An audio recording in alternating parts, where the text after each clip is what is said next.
know, it did instill a certain idea in Morgan's mind about how British officers should be treated. And in the end, he paid them back for every lash and more. In June 1775, Virginia decided to send 2 companies of riflemen to add to the Continental cause. Morgan was chosen to lead one of them. He mustered 96 men in 10 days, which was some sort of record, and assembled them on the green in Winchester on the 14th of July. Morgan then marched them more than 600 miles to Boston, Massachusetts in only 21 days. Think about that. He arrived on the 6th of August, 1775. 30 miles a day. Captured at the ill-fated attack of Quebec on the eve of the new year, 1776. He was held prisoner for over a year and finally exchanged in January 1777. Whatever the trade was, the British got the worst of the deal. Promoted to colonel and placed in charge of the 11th Virginia Continentals, he trained his men in light infantry tactics. Later, he was given command of the Provisional Rifle Corps, a light infantry unit of 500 picked riflemen. Remember, at the time, the main weapon on the battlefield was the musket. The musket was not accurate beyond 50 yards. Okay? And yet the rifle, although slow to load, was a killing instrument at 300 yards. At the Battle of Freeman's Farm, New York, during the Saratoga campaign, Morgan's riflemen killed every officer in British General Simon Fraser's advance party at the first exchange of fire. Every single officer. This was something that the British had never experienced before, the targeting of officers. There's a lesson for today. And they forced a British retreat at Freeman's Farm. Now later, the British came on again, and Morgan's men broke up formation after formation and charge after charge with accurate rifle fire from the woods on the far side of the field. Shortly afterward, at the Battle of Bemis Heights, on October 7th, 1777, Morgan was once again assigned to deal with Fraser's forces. Fraser, the best field commander in the British General Burgoyne's command, was rallying his men when Morgan ordered him shot by rifleman Tim Murphy. Murphy shinnied up a tree, and from his perch in a swaying tree, now imagine, those of you who are riflemen understand, he's in a tree, the wind is blowing, the tree is swaying, his target is 300 yards away. Let's go. Murphy took that incredible shot, mortally wounded, first killed Fraser's horse, then mortally wounded Fraser, and the British attack petered out. This set the stage for the culmination of the Saratoga battle and the surrender of Burgoyne's entire force. The British defeat at Saratoga brought the French into the war on the Patriot side.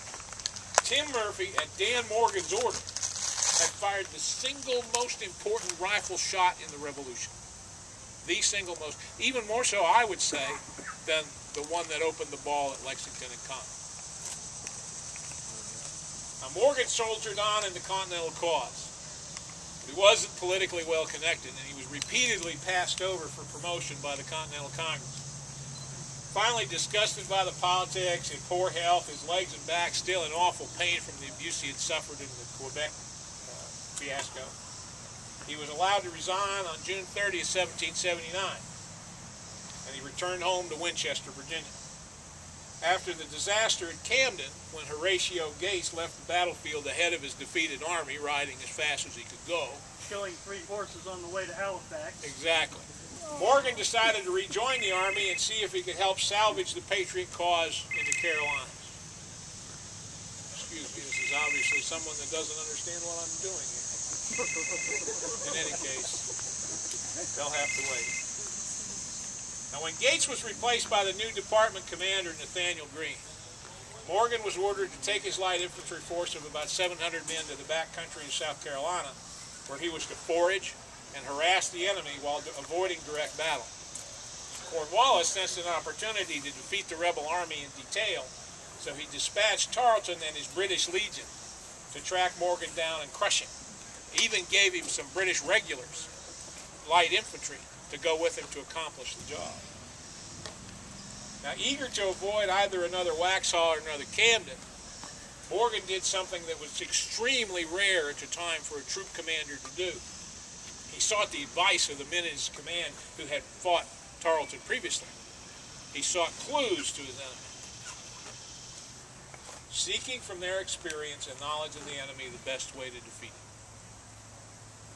Morgan found a way, he thought, and he spent the night before the battle circulating among his troops who were huddled around campfires trying to keep warm, explaining the plan and what was expected of him. Making his stand at Cowpen, South Carolina on January 17, 1781, Morgan's plan took advantage of Tarleton's tendency for quick action and his low opinion of American militia.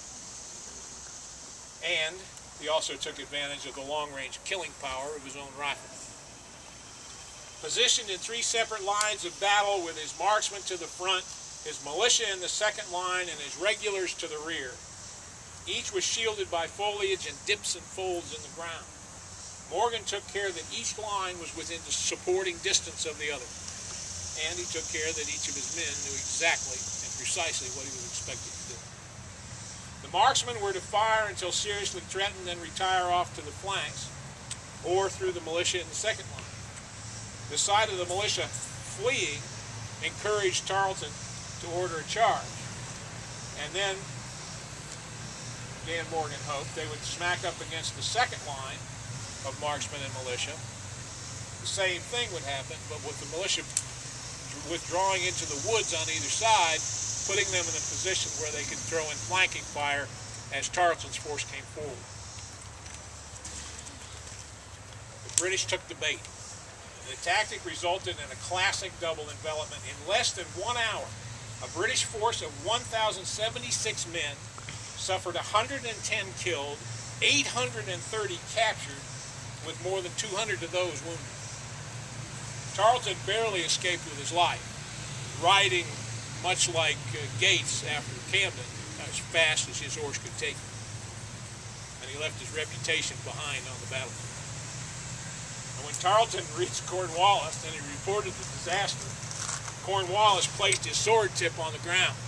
And as the bad news came in, one sentence at a time, he kept leaning and leaning on the sword until finally the pressure broke his sword in half. Coming in the wake of the American debacle at Camden, and added together with the victory against Ferguson's forces at Kings Mountain, Cowpens was a surprising victory against a force containing British regulars and under a commander who had never before lost an engagement. The spell of bloody banned Tarleton was broken, decisive, and Cowpens marked a psychological turning point in the war, encouraging the revolutionaries and demoralizing the British and the Tories. Cowpens set in motion a series of events that led here to Guilford Courthouse and to General Nathaniel Greene, our fourth man to shape the battle here, and ultimately the war. Nathaniel Greene was born the son of a Quaker farmer and iron forger at Potawatomi, Rhode Island in 1742. Although his father's Quaker sect discouraged literary accomplishments, Greene educated himself in mathematics and the law, and likewise promoted public schools in his home district. This was before, I point out, that public schools had become government